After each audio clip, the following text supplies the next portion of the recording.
Hello everyone, welcome back to the channel logic of studies. कैसे हो आप सब? आई होप आप सब ठीक होंगे। तो आज जो है हम देखने वाले हैं, फर्स्ट ऑफ ऑल आप लोग मुझे ये बताइए आप लोग का कैसा गया साइंस वन का पेपर, कैसा रहा? क्या आप सारे क्वेश्चंस अटेम्प्ट कर पाए? क्या पेपर आपके लिए आसान था? तो सबके आंसर्स मुझे कमेंट सेक्शन में ज़रूर बताना।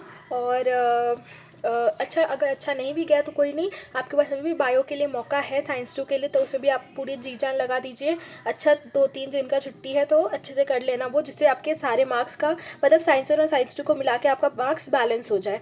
ठीक है, तो चलो आज का जो पेपर है हम डिस्कस कर लेते हैं। कैसा था पेपर?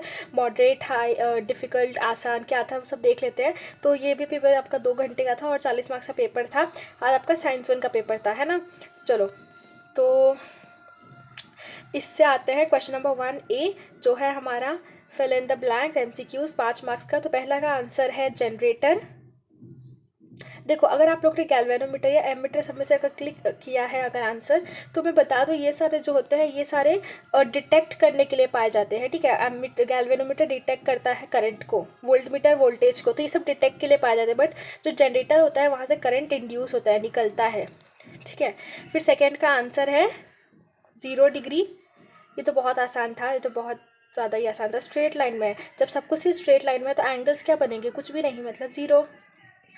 देन ये थर्ड क्वेश्चन, ये तो आपको पता है, फोकल लेंथ का 1 power is equals to 1/f डाल के आपको फॉर्मूला लगाना था। उसका आंसर है A + 5.0D। आगे चलते हैं, फोर्थ वाला, good conductor of electricity graphite. ये तो बहुत ही आसान क्वेश्चन था, जनरल नॉलेज था ये तो। और last question, the height of the medium, इसका आंसर है 25,000 किलोमीटर। ठीक है, उसके बाद क्वेश्चन नंबर 1B है, find the odd one out.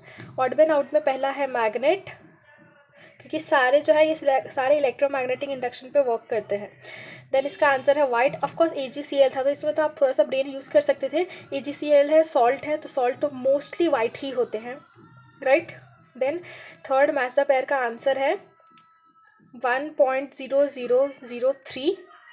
True और फॉल्स में wavelength of red light is true, correct है ये। यहाँ पे इसका जो आंसर है वो है स्वयं।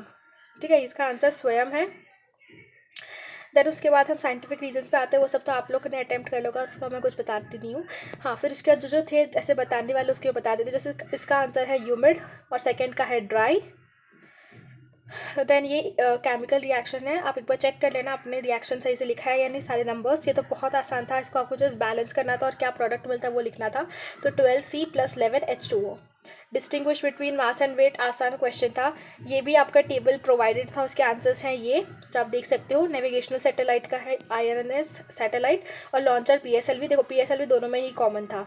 एंड अर्थ ऑब्जर्वेशन सैटेलाइट का था IRS।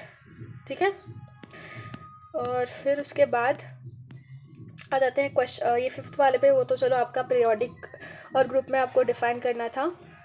उसके बाद क्वेश्चन नंबर 3, इसमें यानी 5 अटेम्प्ट करना था। पहले वाले का आंसर आप लोग मुझे बताना कमेंट सेक्शन में कि इसकी वैल्यू क्या थी, इसका फाइनल आंसर क्या था अगर आपने अटेम्प्ट किया है तो।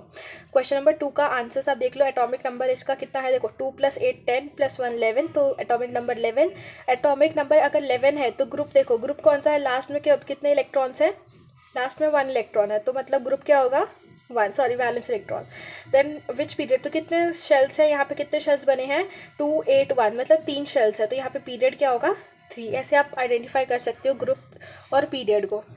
उसके बाद ये आपका था, ये तो आपके डायग्राम में टेक्स्ट बुक में ही था, तो आप इजीली इस डायग्राम को आइडेंटिफाई कर सकते हो कौन सा रिफ्लेक्टिव रे, कौन सा इंसिडेंट रे है, रिफ्रैक्टिव रे है और एमर्जेंट है, वो सारा। देन इसका आपको रीज़न देना था ये वाले क्वेश्चन में, क्वेश्चन नंबर 4 में। क्वेश्चन नंबर 5 में आपको ये बहुत आसान था, आसानी से आप 3 मार्क्स ले सकते थे।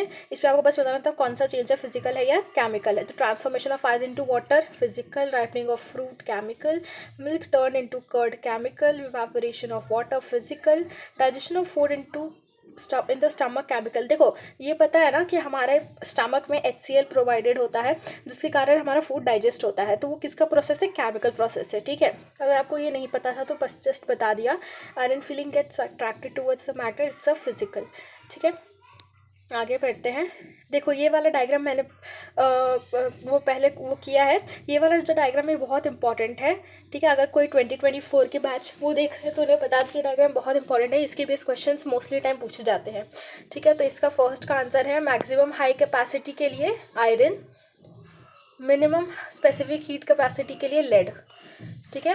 देन उसके बाद इसको आपको डिफाइन करना था। देन आते हैं ये डायग्राम पे। तो ये पहला जो है कैट्रिज फ्यूज है। देन उसके बाद ये जो है आपका मिनिएचर सर्किट ब्रेकर्स, एंड ये है हमारा गैल्वेनोमीटर। ये तो बहुत आसान सा टेबल था। सैचुरेटेड, यहाँ पे अनसैचुरेटेड, ये एल्केन, यहाँ पे एल्काइन, यहाँ पे इसका ये जो फार्मूला जनरल फार्मूला CnH2n, यहाँ पे इथेन, यहाँ पे इथाइन। अगर आप कुछ और जैसे कोई और नंबर लिख के आए हो, जैसे CH3 करके कुछ लिख के आए आपने, तो ऐसा कुछ अगर किया है तो फिर आपको क्या करना है कि इसका आंसर मतलब पता नहीं, अब डिपेंड करता है, लेकिन मुझे लगता है कि मार्क्स काटेंगे क्योंकि यहाँ पे एग्जाम्पल में एक दिया हुआ है इथीन, तो आपको इथेन और इथाइन ही लेना था और कुछ नहीं, तो मे बी डिपेंड करता है। उसके बाद यहाँ पे लास्ट पार्ट क्वेश्चन नंबर 4, इसका पहला जो डिफेक्ट है वो है मायोपिया या फिर near sightedness. Reason of this for this defect, इसमें क्या होता है कि हमें नियर के ऑब्जेक्ट्स दिखते हैं, दूर के ऑब्जेक्ट्स नहीं दिखते हैं। How is it corrected? Concave lens लगा दे तो दिखने लग जाए, मतलब ये करेक्ट हो जाएगा। डायग्राम आपको देखो पेज नंबर 88 में दिया हुआ है 7.13, वो डायग्राम आपको ड्रॉ करना था। 7.13 जो लास्ट वाला है वहाँ पे लिखा होगा करेक्शन फॉर दिस डिफेक्ट, तो आप वो वाला डायग्राम ड्रॉ करना था आपको। फिर क्वेश्चन नंबर 2, ये भी बहुत आसान था, कार्बन कंपाउंड से रिलेटेड है ना।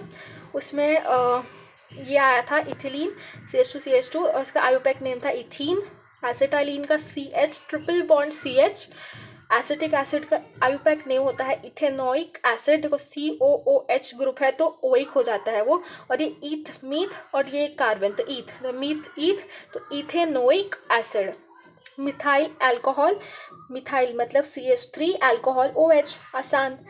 एसीटोन मतलब CH3CO CH3, मतलब एसीटोन जो होता है हमारा ये ग्रुप होता है ROR वाला, ठीक है, ROR वाला ग्रुप है, तो इसके लिए एसीटोन ऐसा होता है। ये फॉर्मूला इसका जनरल फार्मूला है, ठीक है। और तो यहाँ पे हमारा पेपर जो होता है कंप्लीट होता है। पेपर मॉडरेट था, हो सकता है कुछ कुछ किसी किसी को डिफिकल्ट लगाओ, बट पेपर मॉडरेट था, मतलब इजी भी था और थोड़ा सा अगर हो सकता है तो अगर जैसे मैं कुछ अगर बता दूँ जो अगर डिफ़िकल्ट लगा होगा इसमें, वैसे कुछ डिफ़िकल्ट तो था नहीं, ऑलमोस्ट सारे आसान ही थे। पेपर तो ठीक ही था, अच्छा था पेपर। हाँ, अगर आप लोग को हो सकता है तो इसमें आप लोग को प्रॉब्लम हुआ होगा, आपको सैटेलाइट में भी हो सकता नहीं पढ़े हो शायद सही से, उसमें प्रॉब्लम हो सकता है, या फिर इसमें मे बी शायद थोड़ा कन्फ्यूजन हुआ हो कौन सा कलर हो, तो इसमें हो सकते हो, या फिर इसमें मतलब होगा आपको अगर प्रॉब्लम तो ऑब्जेक्टिव में ही होगा और किसी में मुझे नहीं लगता हुआ होगा, बाकी सब तो आसान था। हाँ, अगर आपको आइडेंटिफाई करने में प्रॉब्लम हुआ होगा तो आपको ये डायग्राम में प्रॉब्लम हुआ होगा। एक सेकेंड, हाँ, तो ये वाले में आपको प्रॉब्लम हुआ अगर आइडेंटिफाई, अगर आप आपने इसको ऊपर ऊपर से देखा होगा तो, वरना पेपर तो आसान था, पेपर डिफिकल्ट नहीं था, ठीक था पेपर। तो आप लोग मुझे कमेंट सेक्शन में बताना कैसा गया आपका पेपर। और आपने मेरे जो साइंस 2 का जो मैंने सीरीज़ डाला है पेपर एनालिसिस, वो आप देख लेना क्योंकि आपका नेक्स्ट पेपर साइंस 2 है। तो ऑल द वेरी बेस्ट आपको साइंस 2 के पेपर के लिए, और अपना पूरी कोशिश करते ना जिससे साइंस 2 में अच्छे मार्क्स ला पाओ, जिसके आपके साइंस के जो मार्क्स हैं वो बैलेंस हो जाए, ठीक है। तो चलो मैं मिलती हूँ आपसे नेक्स्ट वीडियो में। Till then thanks for watching, take care and bye bye.